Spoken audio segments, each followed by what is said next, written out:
Assalamualaikum warahmatullahi wabarakatuh. Alhamdulillahirabbil alamin. Assalatu wassalamu ala asyrafil anbiya'i wal mursalin. Sayyidina Muhammadin wa ala alihi wa sahbihi ajmain. Amma ba'du. Saudaraku kaum muslimin dan muslimat di mana saja berada yang dimuliakan Allah Subhanahu wa taala. Bersyukur kita harus selalu panjatkan kehadirat Allah atas berbagai macam nikmat dan karunia yang Allah berikan kepada kita. Mudah-mudahan dengan syukur ini Allah terus menambah nikmatnya dan kita makin bisa mensyukuri nikmat secara baik dan benar. Saudaraku, kali ini kita masih mau berbicara tentang seputar doa. Kita akan bicara tentang etika berdoa. Supaya doa kita dikabulkan oleh Allah Subhanahu wa taala, kita harus penuhi tata cara dan etika dalam berdoa. Yang pertama, kita berdoa harus tulus, ikhlas, dan khusyuk atau konsentrasi. Ketika kita berdoa, kita konsen kepada Allah. Jangan kita berdoa, tapi mata kita sambil menonton sinetron umpamanya. Ya waktunya nonton, silakan saja nonton. Tetapi waktunya berdoa, kita harus fokus dan khusyuk.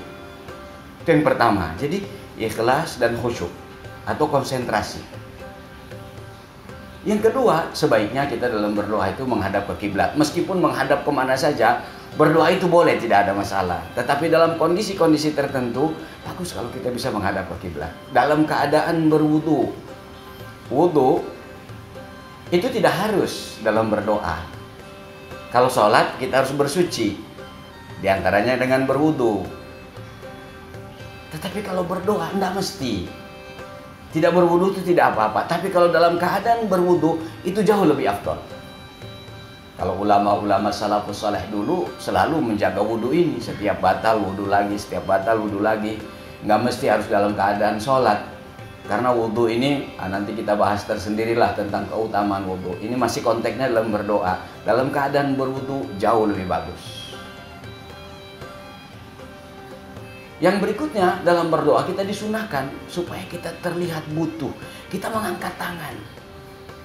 Dan mengangkat tangannya itu harus tinggi. Sampai dalam hadis itu disebutkan Rasulullah SAW ketika berdoa mengangkat tangan itu hatta bada ibtaihi.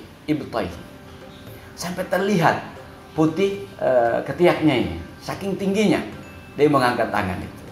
Jadi sebenarnya itu intinya menggambarkan betapa butuhnya kita kepada Allah Subhanahu wa taala atas yang kita minta. Bahkan atas yang tidak kita minta juga. Kadang kita memiliki keterbatasan untuk mengungkap apa yang kita inginkan. Bahkan karena itu para ulama itu ada menyusul redaksi doa itu cukup bagus sekali. Hajatuna ilaika katsir.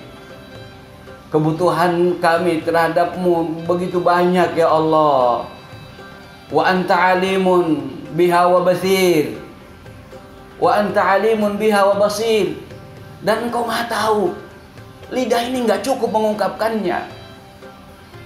Tapi seluruh yang terlintas dalam pikiran, dalam hati yang kita inginkan, udah deh, aku mohon dikabulkan ya Allah. Kira-kira begitu redaksi yang disusun oleh ulama ini. Saya kira cukup bagus. Hajatuna ilaika katsir wa anta alimun biha wa basir. Engkau maha tahu apa yang aku minta, apa yang kami inginkan ya Allah, terungkap atau tidak terungkap. Tolong kabulkan ya Allah. Supaya kita terlihat butuh, disunahkan kita mengangkat tangan. Jangan kita berdoa kepada Allah, ngangkat tangannya pun sembarangan.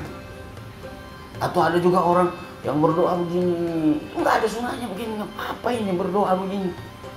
Mau ngepel siapa ente? Doa angkat tangan. Supaya terlihat apa? Supaya terlihat kita membutuhkan, butuh kepada Allah atas apa yang kita inginkan. Nah, berikutnya saudara-saudaraku, ini penting sekali. Semuanya penting, tapi ini penting sekali. Supaya doa kita itu dikabul oleh Allah Subhanahu wa taala, kita harus jaga makanan dan minuman kita dari barang yang haram.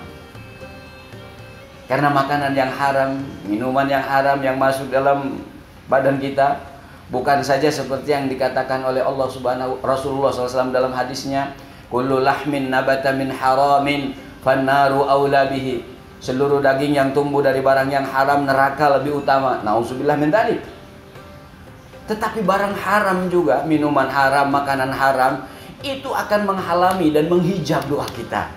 Digambarkan dalam hadis, ada orang yang sudah lusuh berdoa, tapi makanannya haram, wa malbasu haram, wa makaluhu haram, wa mashrabu haram, makanannya haram, minumannya haram, pakaiannya haram, anna yustajabulah.